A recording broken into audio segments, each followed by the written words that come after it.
Our leader EPS categorically has exposed the incompetence and the failed promises of DMK. At the same time, he has also delivered promises that what will be given from AIADMK once voted to power in 2026, such as the MG Ram from 125 days to 150 days, and the two-wheelers that will be given to the women, working women class, and the laptop schemes that will kickstart. So these are all the flagship schemes of AIADMK.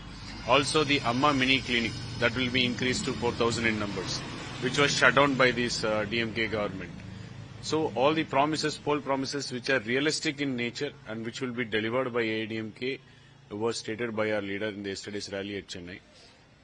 So it's very clear and evident the mandate is for AIADMK, and whatever poll promises that were delivered earlier, all the flagship schemes of AIADMK will be revived and it will be put in place. So DMK has started reinitiating the delivering of this laptop to college students.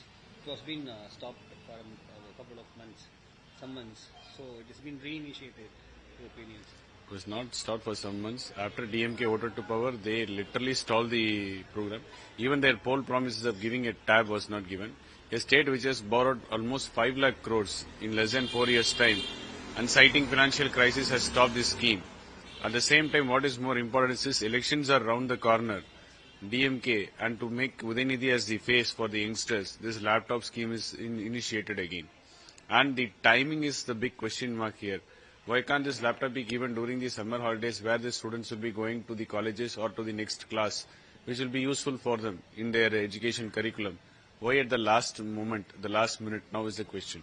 This clearly indicates this is nothing but a manifesto gimmicks by DMK so that they can advertise heavily saying that they had given laptops for the students. But in the other way, it has been stalled by this DMK government in the last 4.5 years. Since elections are around the corner, they are trying to create a picture that they have delivered their promise. Sir,